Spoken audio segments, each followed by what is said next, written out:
Hi, everyone.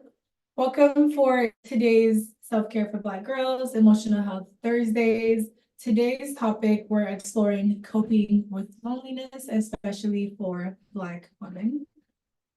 Okay, All right. happy Thursday, everyone. Hey, Thursday. And I know that we switched to talking once a month. So I do want to welcome you all to July officially. July marks Black, Indigenous, People of Color, BIPOC Mental Health Awareness Month. And each year we observe BIPOC mental health awareness to bring awareness to the unique struggles that racial and ethnic minority communities face regarding mental illness in the United States. So it moved from what is considered minority minority mental awareness month over the last 2 years to BIPOC mental health awareness month. And so I think it was put into law maybe 2016 or 17, just a little background. Yeah, I didn't even realize that. So it wasn't that long ago. And so for resource purposes, you can always go to NAMI and for the NMHC. They're gonna make sure I get those initials right. Just for some background. And then also every year they have a theme. So I don't know what the theme is for this year, so I won't even try to go there, but yeah, I'm not quite sure. But those are the two go-to websites as well for getting more information. Definitely. and I think it's important to remember for specifically BIPOC, or wait, you're gonna go over some stats and stuff? Yes. Okay, wait. But the stats are specifically for loneliness. Okay, so rewind really quickly. We are doing a new format, and that new format looks a little different because not only are we doing it live, but we're also uploading it as a podcast moving forward. So if you are listening to this or seeing this in our Facebook group, also come over to our Spotify or one of the many places we will upload it. Yes. And I will make sure to link it in the upload of this one. And that just reminded me, because it's a podcast, we should introduce ourselves. Oh, hi. Really? Yeah, because they don't know we're talking if you're Exactly. listening, right? All right. Exactly. I think that's a good idea. So Faith, since you started us off, go ahead and start us off. Okay, so hi everyone, I'm Faith and I'm a therapist here at RS Counseling and Wellness Center. And I'll be one of the 3 women that are leading the Self-Care for Black Girls podcast, if that's what this is called. That's what we're calling it now. Okay. And that's what we're gonna do. We're gonna keep it as 100 as possible. So I am Sharea. I'm the owner of RS Counseling and Wellness Center and the creator of our Facebook group for Self-Care for Black Girl that has evolved to so much. And we wanted to continue to evolve it to an actual podcast. So I'm excited to see where this can go. Hey y'all, I'm Alexis and I am the project specialist here at RS Counseling and Wellness Center, and I'm excited to join in on the conversation. We're glad to have you. If you're the first time. Exactly. Okay, so you gotta get used to our personality. Yeah. If you're someone who has been following Self-Care for Black Girls, then you're familiar with how we previously approached this, which was doing lives on the Facebook group. And during those lives, we have our women join in and sometimes comment and engage with the topics that we were discussing. Now it's shifting a bit more because it's no longer live, it's recorded and it's being uploaded in multiple platforms beyond the Facebook page. We thought this would be a great move to, one, kind of share the topics that we were discussing with other people, also provide support for people beyond the Facebook page if you don't know about the Facebook page.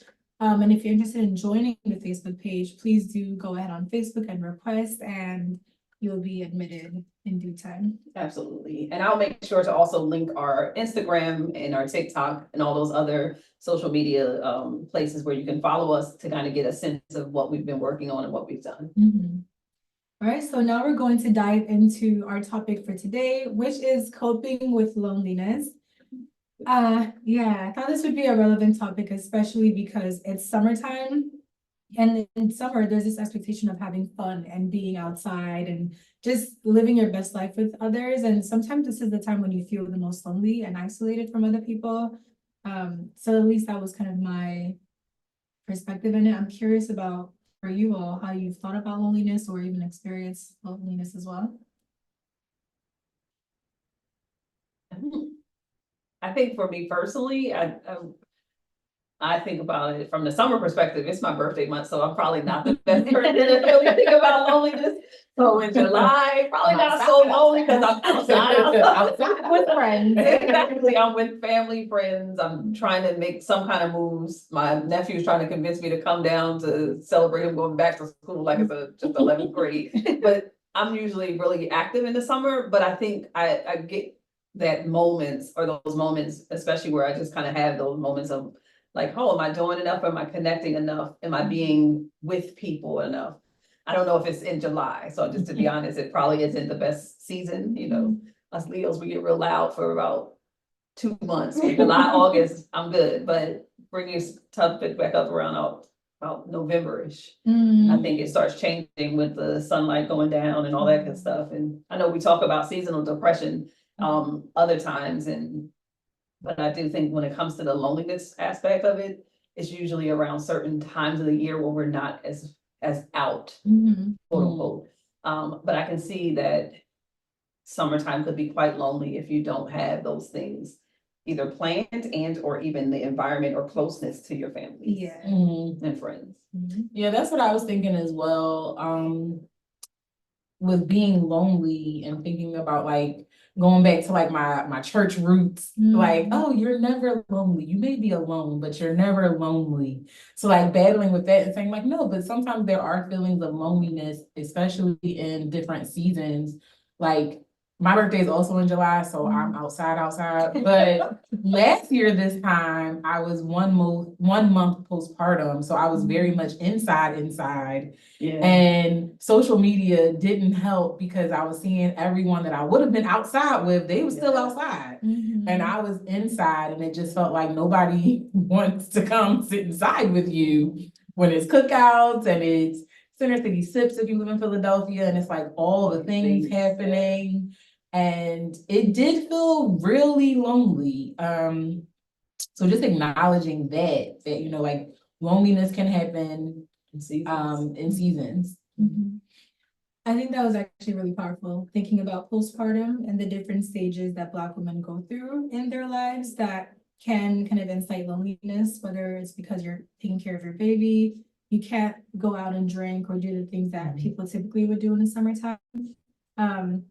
Similar to November, like Sharea said, when things are darker, you're working, it feels like you're working longer hours and you can't be outside as much.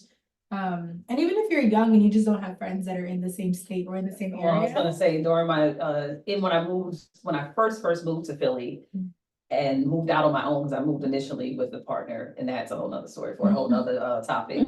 But we can't get to that. But when I moved out on my own, I can remember having this season of feeling very lonely because I had so many activities connected to either my relationship and or my friendships that we shared, and part of that was changing. And so I do think being able to be honest about the seasons of loneliness. I think sometimes even with our background as Black women, we have people in our ears or stories or experiences that say, you ain't alone, just trust God or just be with God. When it's like, oh, that ain't helping this loneliness because now I can't talk about it or I can't say something about it because then it looks like I don't trust God or God. But in reality, it was like, that season lasted longer than I'd like to admit. And I had to kind of reinvent what it looked like to be alone and not be lonely. Right. Okay, so now I'm gonna list off some statistics about loneliness. I'm gonna be reading these stuff because I can't read this offhand. So according to a KFF survey, 22% of Black women report feeling lonely. Which is higher than the percentage of white women, 17%, and Hispanic women, 16%, and Asian women, 15%, who report the same. Are we gonna talk about these statistics as we go on, or are we gonna wait till they all ready?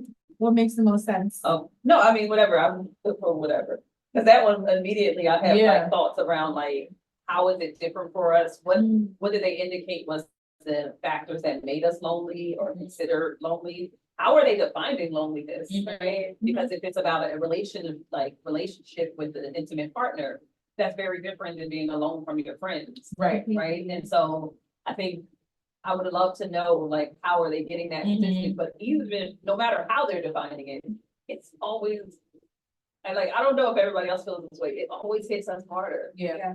And it seems that it hits us in a way, I think sometimes that we don't talk about it, because I wouldn't have known those stats, even as a mental health provider, that it was that much of a Yeah. difference. Because 5% is a big difference when you think about from the closest person to us, the 17%, right? Yeah, So when you think about that 5% gap, you don't even bring in the disparity of like percentage of Black women versus white.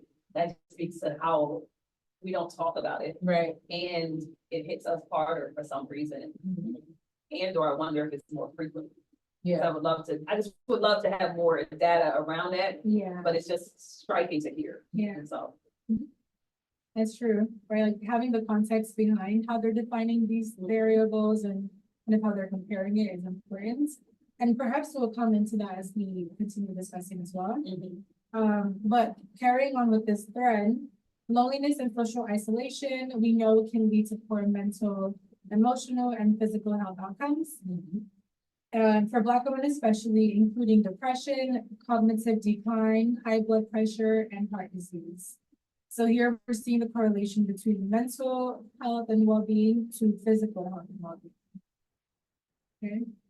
And then it continues to say, however, Black women may not often express their feelings of loneliness and depression due to cultural norms that discourage seeking therapy, discussing symptoms, and showing vulnerability. Only about a quarter of Black Americans seek mental health care compared to 40% of white Americans. again, such a huge disparity in terms of like the percentage of the individuals seeking treatment or even help. But I do think let's talk about that stigma a little bit. I don't know if we have more to read, but I'm gonna let you finish and then we can talk about it. Okay, well, there was one example that I found in a BBC 2022 article. There was a woman that was interviewed, and I think she was actually also postpartum, which is why there was that parallel with what you shared earlier, where the lady said, "We can feel lonely even while with company." She stated that she realized she was lonely after giving birth to her son when she was 17. And I guess for her as well, it's because she's younger, there's added stigma to giving birth and not having the community. And she added, it's a bit shameful. You feel like you're alone, but you've got all these people around you. Yeah, because there's so much also judgment around, in this particular example, like how or where you are in life, that even if they weren't saying it out loud, you're feeling it because of the possibility of ongoing thoughts around how you shouldn't be a mother until this or shouldn't be a mother until that. So I think even that statement of being alone while in a crowd of people comes down to also your experience with what you think people are believing and also what people are actually saying. Yeah. Because I don't think our culture sometimes hold back some of the thoughts that they have in there around what you should or shouldn't be, or how you should or shouldn't be by a certain time or part of your life. So I just find that interesting.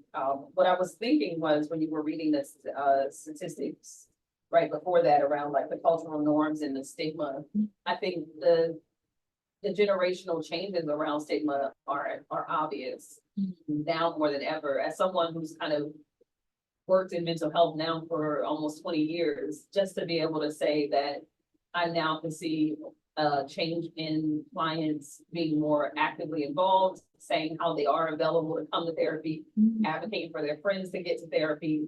I think that hopefully, I'm just trying to bring some hope here for a second. Hopefully that means that we are transitioning a little further out of that stigma. However, I also think that we still relate it to being something wrong with us. And so when we think of it as I only need to go when there's something wrong with us, we're also at that point, we've had this compound amount of weight that's on us. And then it could feel like we don't want to go because we have so much to get through. So I think the stigma has changed. I'm hoping that it continues to get to a place where we can talk about therapy as if it's just another form of health related. The same way we would for a doctor's appointment, so. And I think Sharea touched, like, you hit the nail on the head in terms of the cultural limitations. The one quote that I found relating to this was, African American females don't often go about telling the world, hey, I'm very lonely, and express feelings of depression and anxiety. And this means that there are decades of data on Black women's mental health that may not be very accurate. And that ties to Sharea's question earlier about how the statistics are being taken, how are they defining these variables, and who is even included in the studies? Because there's a lot of women who probably wouldn't speak about these experiences because of their own internalized shame, or not even having access to these studies. And so we can kind of take it by the grain in terms of, we have these numbers, but how does it impact us on a day-to-day and the people around us on a day-to-day? And what are we witnessing, right? So we know that even without those stats, we see loneliness. Yeah. We see people feeling lonely, being lonely. We ourselves are lonely. You know, we see it, we just don't talk about it so much, right? I think about, like, I have a person in my mind that we know sometimes gets very lonely, can get very depressed. And I'm like, we reach out and sometimes there's no response to our reaching out. There's no, because part of it is this level of, I guess, shame that may come on, and or feeling like, well, everyone else is always doing so well and I'm not. And I think a lot of that baggage that comes along with what we think inside don't sometimes allow us to reach out to even our friends, or to even reach out to, let alone our friends, but even reach out to therapy or help. And I think it really is sad, because I know I've watched it for years with one particular person, and I'm like, we've tried so many different ways to say, get help. How can we help? What can we do? And the seasons keep revisiting this person's life, and they're not seeking or continuing to seek the help they need. So sometimes my point being, we witness lonely, we just sometimes don't know what to do with it. Or even, I'm thinking even how to address it sometimes. Like we see it and it's like, because lonely or alluding to someone being lonely can sort of is like a negative, or people think of it as being stigmatizing. So it's like, well, I don't want to be seen as the lonely person. I don't want to be viewed as lonely for all the reasons that you said before, Sharea, like either, oh, you may be lacking in faith, or maybe you're not trying hard enough to go out and be amongst the peoples, or maybe you're lonely for a reason. Maybe it's you're the problem. And all of those things can be true sometimes.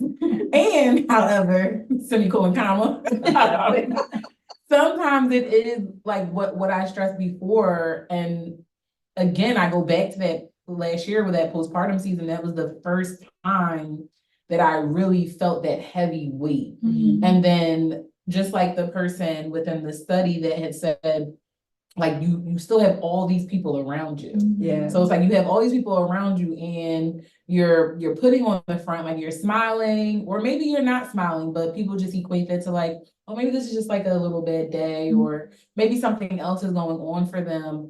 And you don't really feel like you can express what's happening for you, because you don't know what's going to come back from the other side of it. So I'm saying, oh, well, you should be grateful, or at least you have your health. Like some people act like, some people have experienced that, I've witnessed. Or it will get better. Yeah, it will get better. That part, like it'll get better. This too shall pass. And it's like, well, thank you.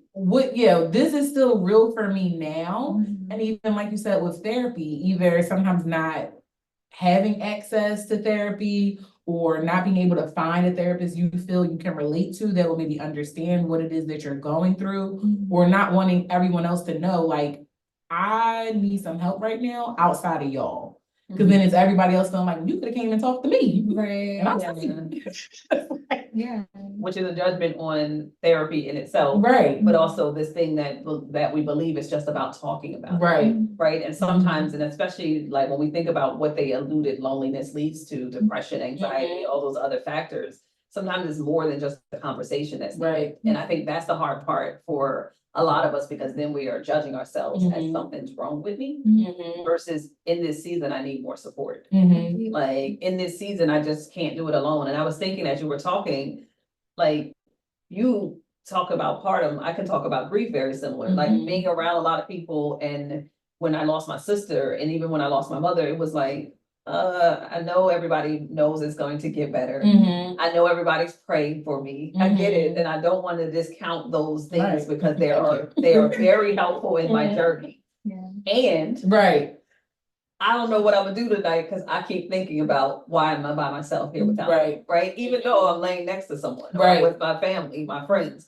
And I think sometimes that part is so hard for the other side to hear. Yeah, That you don't want to burden them with it, but you also don't want the burden of having to convince them that exactly. I It's don't a know real how thing to- for yeah, me. exactly. Mhm. I don't know how to tell you this is a lot. Yeah, it's a real thing for me. Yeah, I think what even comes to mind as you're both talking is, we're talking mostly from the perspective of people who have others around them. Mhm. I know for a lot of Black women too, who don't have people around them, Mhm. because their family or friends are assuming you have a husband or you have a Oh my, partner, yeah. so you don't need us. Then that can even create further isolation and feelings of lack of support, because you're already feeling lonely even with your partner there, and now your family has left you. Cause they think you're good. Mhm. Yeah, exactly. So it really goes beyond just like the personal, and it becomes a community component Yeah. where Mhm. you're feeling even more isolated, and then you start to feel guilty of, okay, should I be doing better because I have a partner? There's the Yeah. blame of, you guys should be there for me. Like, it's so many different dynamics that are being played out. Mhm. And that's very true when you think about like, even if mine is the partner, and if we take away that, I just being able to transition on my own, it was like, I had a hard time asking for people to go out, because I'm like, okay, am I asking too much? Mhm. Am I, because it's new for me, but it's not new to them, because they have their family, their kids, you know, whatever the case that's going on in their lives. And because my life has changed, I now want to see how we can get more involved. So then I'm even having the burden of thinking, I can't ask for that extra help. And, or in my case, none of my friends lived Right. like close enough to be able to touch me, you know, where it's like, oh, I can call you, we talk all the time, but we can't really go out except for if we plan, because I gotta get the kids, I gotta do this. Mhm. And so it was like those times where even if I wanted to reach out, the burden of even having to get it planned Mhm. sometimes felt so heavy. I was just like, forget it, I'm just gonna go to a dance class and hopefully talk to some stranger. And that's sort of what I like. Hearing it from that perspective is so wild for me, because thinking of it from the perspective that I'm in, and just being like, okay, I have a partner, I have children, and knowing that like some of my friends who are single or may not have children, and then me feeling like, well, no one, like, you think because I have these things, I don't want to go out. And it's like, I want to go to happy hour. Like, I want to get out. I don't want to listen to Gracie's Quarter all day. Like, I don't want to look at him all the time. I want to go out with y'all too. And just hearing from their perspective, like when this is brought up, like, I didn't want to burden you with something else to do, with going out with me, or I didn't think you had the time. And it's like, sometimes, like we said before, when you have all those people around you, it's the assumption that these people are your everything. And like, then that can add weight onto your relationship, or add different resentment or feelings of resentment towards your children. Like, if I had children, I'd be out here partying in Jamaica too. But it's like, no, so I look at it from both perspectives, and I'm like, wow, like everyone gets hit with loneliness, is my point. Like, whether you are in a relationship and you have people around you, or you have people that you can physically touch, or if you don't, like, the experience of loneliness hits everybody, Mhm. or can at least hit everybody. Completely. And I think one factor is we're in our heads, Mhm. right? Because all of it's an assumption. Because Yeah. I definitely am guilty of maybe not picking up the phone and say, hey, would you want to go out? Or if because one of my, a set of my friends, we have like, every month we doing this, no matter what, and or every quarter, we definitely can't miss 3 months and not go without seeing each other. That's important. So it's like, we have those things set. Yeah. Am I gonna be a burden asking one extra on top of that already set? Mhm. And so I think the assumption becomes, I'm not gonna even ask, because I don't wanna burden you with even the, like, finding time in your schedule. Mhm. And so I think sometimes it's in our head that we haven't even gotten to the point where we're communicating Yeah. Yeah. our needs. Mhm. Yeah. I think kind of what you both just mentioned now kind of leads us into the tips part of exploring ways to combat loneliness.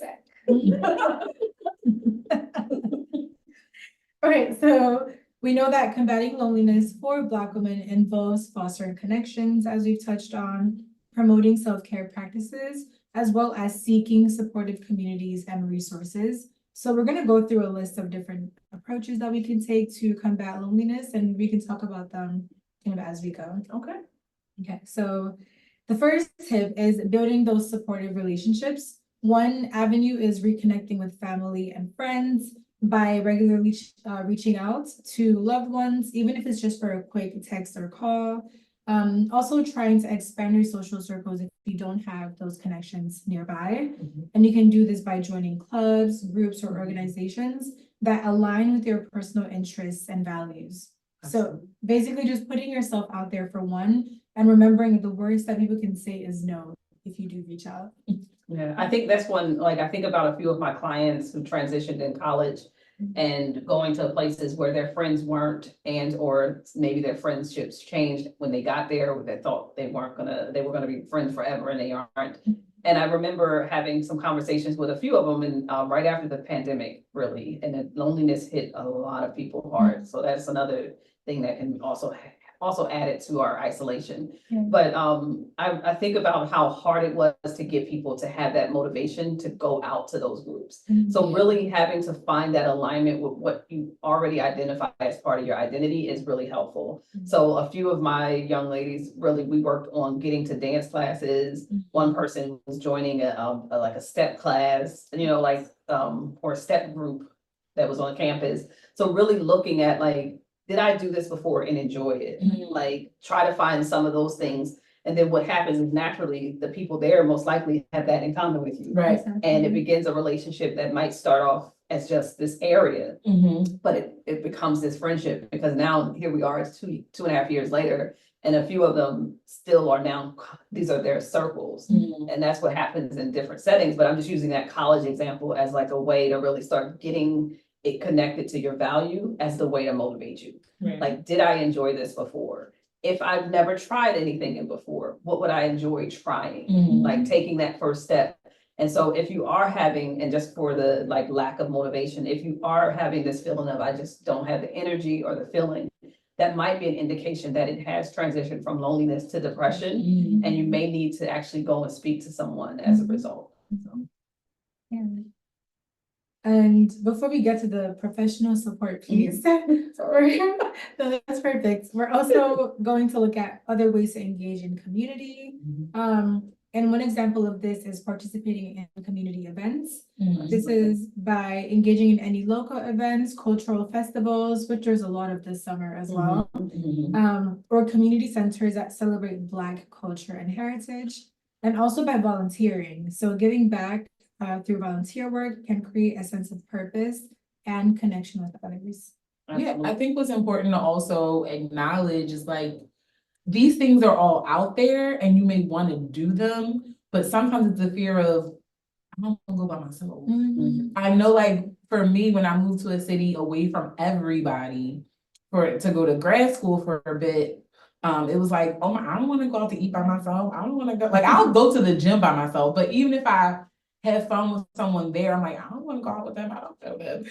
Or it's like this fear, but it's like, you have to get out, and if no one else wants to go, you go. You can still go, because that is how you expand. But even as adults, I think it's important to acknowledge, like, just that fear of sometimes, like, I don't want to go by myself. I don't know anybody there, and it's weird. Or if you go out to dinner by yourself, like, oh, the eyes or the different perceptions that may be put upon you, like, those things are real too.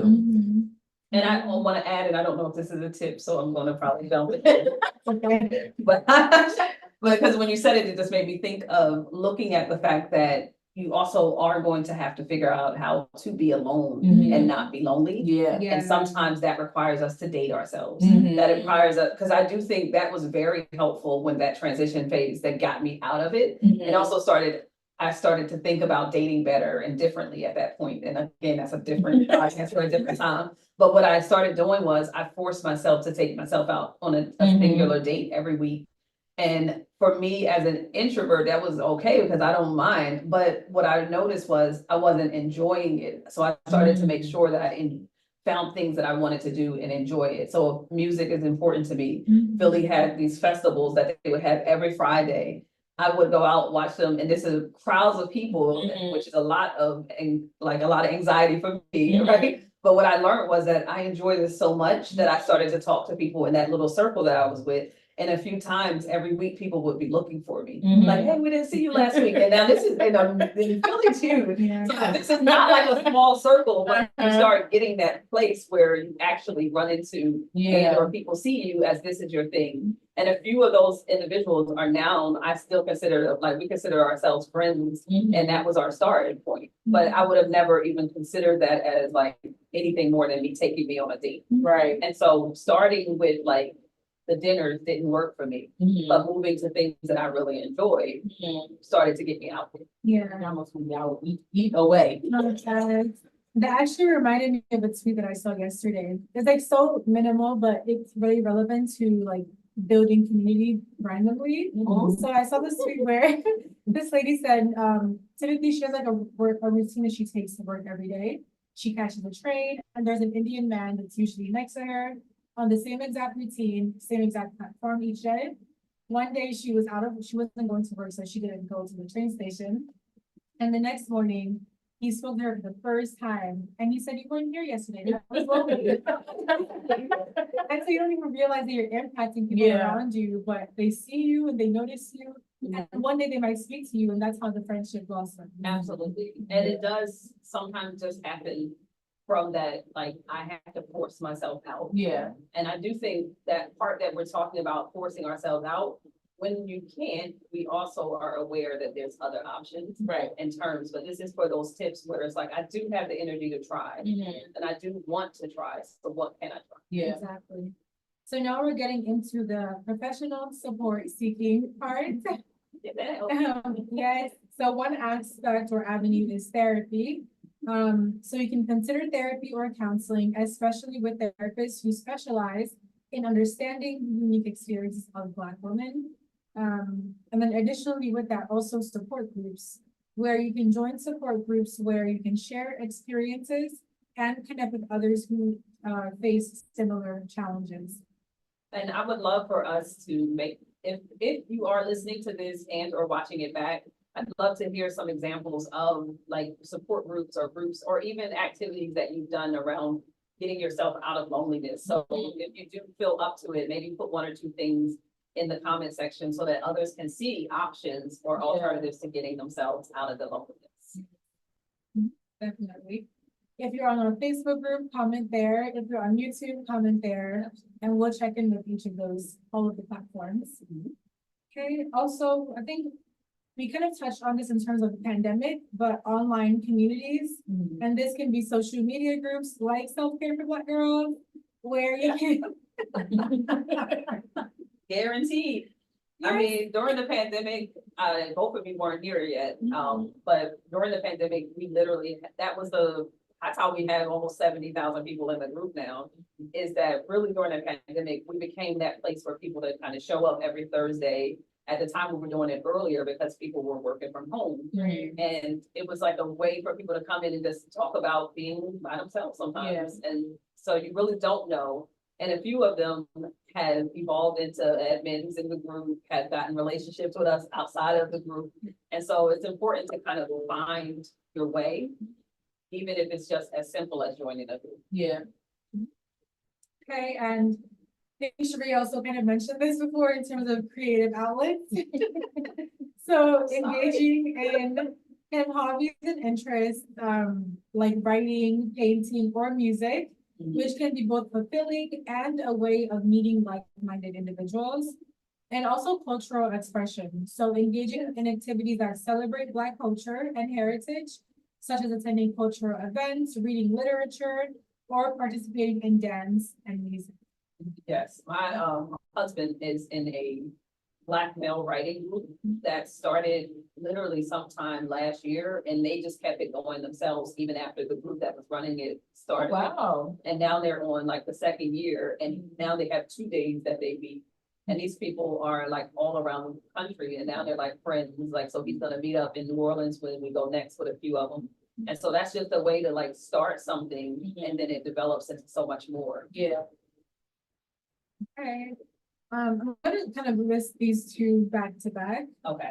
One is education and empowerment. So attending workshops and seminars that focus on personal development, empowerment, and issues relevant to Black women or relevant to any area that you're interested in, to be honest. Mentorship is another avenue where you can have someone who provides support, guidance, and a sense of community. And then I think that ties perfectly into faith and spirituality, where you can engage with faith-based communities and spiritual practices that offer a sense of belonging and support. You can use practices like prayer, meditation, and participation in religious or spiritual groups. The key is for them to provide comfort and connection. If it starts to feel like they're now providing shame and guilt and blame, then it's becoming more unhealthy, and it's important to then reassess how these groups are supporting you. Absolutely. And I think that's true for any of the areas that we mentioned, the same with the creative groups. Sometimes when we get into something because we like it, doesn't mean that it's the right people for us. And we may need to find the same thing that we like with different people, right? And being able to be okay with that is going to be extremely important. That just because it doesn't work here, doesn't mean it won't work somewhere else. Yeah. Okay, and of course we have healthy lifestyle choices. So, and this is really for the depression or anxiety that can come from loneliness. It's important to maintain a healthy diet and ensure that you're getting adequate sleep, as physical health is closely linked to emotional well-being. And also avoid substance abuse, which could be a whole other topic on its own. But when we're feeling lonely, we can fall into the trap of drinking a lot more or using drugs like cannabis a lot more as well. And all of these things are really depressing. So they're kind of numbing us down. They're removing the negative emotions, but they're not allowing us to feel anything at all. And that then can become dangerous when we start to over-rely on these substances and we're unable to fully process and sit with the feelings that are coming up with us. Absolutely. And that also brings to mind for me, being, psychologist in the sexology world, sort of going out just because you feel lonely or you may feel lonely and you're going out and you're chasing these sexual relationships or sexual encounters for like those minutes of euphoria that you may get in the increase and boost in serotonin and endorphins and all the things, but it's like, I ain't really checking for them. I'm not really even interested in them. Yeah. I just needed, this and now, Gratification. but this instant gratification, this Band-Aid, it's like this actual feeling of lonely. So you're not even really trying to increase or foster or nurture a relationship. It's just like I'm now engaging and involving other people, but not in a way that is going to decrease my feelings of loneliness, except for maybe that night or that time. So even thinking about that, how sometimes we can use, we can abuse sex, just like we can abuse alcohol and other drugs in a way to fulfill something that is like, that's just a Band-Aid. It's not gonna work. Yeah, completely. I just made a note of that to talk about that another week, because I think these are two very important topics. One being sexual health and challenging instant gratification as Black women, as well as substance abuse and how it impacts Black women as well. Absolutely, both good topics. Okay, so these are the general tips that we have here. Like Sharea mentioned before, if you have any other coping tools that you personally use to challenge loneliness, please do comment and share so that we can all kind of support each other throughout this process. We all feel lonely at times and it's completely normal. So we want to at least make this a safe space for us to really process and talk about these things. Okay, so we'll wrap up there. We'll transition to our wellness tips. All right, drink your water, sis. That's our first tip, which is to make sure that you're hydrating. I don't know what part of the world you're in or in the States, what part of the States you're in, but most of us have just either gotten out of a heat wave that has been lasting for eternity. And part of it means that we needed to drink more and drink more fluids that make sure our bodies are hydrated by taking baths and showers and just making sure that we're taking our electrolytes really seriously. Just take care of your actual insides as well as your outsides. Think about moving more. We don't tell you how to work out. We just say, make sure you put in about 30 minutes of some form of movement into your day, because it will help your health and your blood flow through your body. Eat a balanced diet or lifestyle that is about nutrition, and that just is about really increasing vegetables and fruits, especially again, if you're in the summertime, just thinking of how it helps you to stay hydrated when you eat more fruits is good. And then find time for meditation or prayer or ways to participate in your spiritual self so that you can center yourself and have mindfulness moments and times. Get your vitamin D, get out there in the sun as much as you can, but with safety as first. And always remember to rest. Is that on there? Right? Yeah. Make sure to get your rest and rest well, according to what your body needs, because each of us needs something different, but learn what that is for you to feel rested. And then last but not least, find a moment of joy as much as possible. We sometimes forget to look for those moments in our lives, but for me, it can be as simple as a call from my nephew to kind of beg me to come down to see him off to school as if he's going to college. Or it could be as serious as going out to a cultural event that makes me feel so connected to my identity and my roots. Find that joy so that it can lift you up throughout your day. Completely. I don't know, it's kind of off topic, but the vitamin D piece is so true. A lot of my friends were vitamin D deficient during the transition from spring to summer, and they're now just coming out of it. So that's very important, and it's underestimated too. Absolutely. So now we're transitioning to our segments of what are you grateful for? And in this portion, we just share one thing that we're grateful for. So we can start here and also type in the comments as you're with us here. Anyone can start. I am grateful for the breath of life today. I just am grateful to be here. I'm grateful for the relief from heat. Absolutely. Yes, I'm grateful for the relief of heat and right around the weekend time, so I can get outside.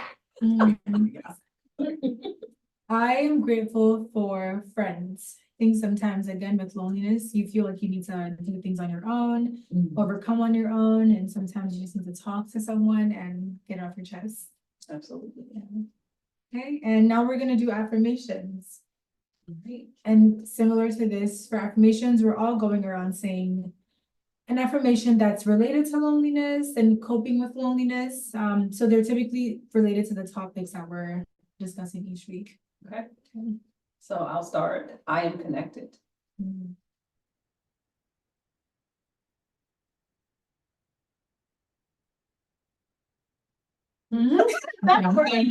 one of y'all turns, I'm like, there's a lot of silence. Being alone doesn't mean I'm lonely. It's okay to ask for help. I enjoy my family. My loved ones want to support me. My feelings are valid. I'm excited about tomorrow.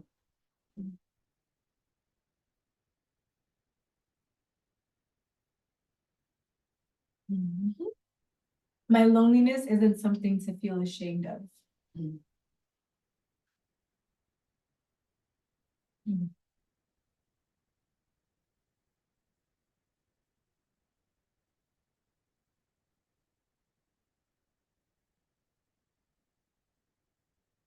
I am here. That's what keeps coming up for me. I am here. And this is our last round, so I am grateful for my true connections and will continue to build others.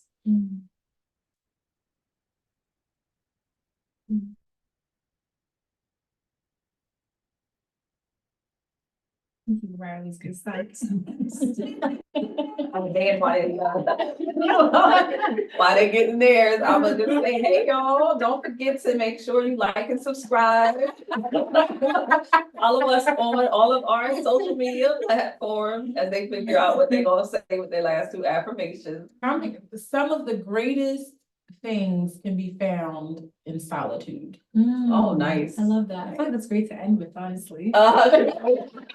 Good way to get out of that. All right, Faith. Well, then you can close us out. Yes, well, so I hope that you all enjoyed today's session and topic. Please do come back for more as the weeks go on. We're working on, at least for our YouTube and some other platforms, updating our past, what do we even call these? Like past meetings, Sessions, groups, on these platforms. And then we'll continue to upload newer ones, kind of more once a month for now, and then more consistently eventually. So again, please do like, comment, and share with other people who may benefit from this, and join our Facebook page to really be a part of the community. All right, y'all be well. You all, take care.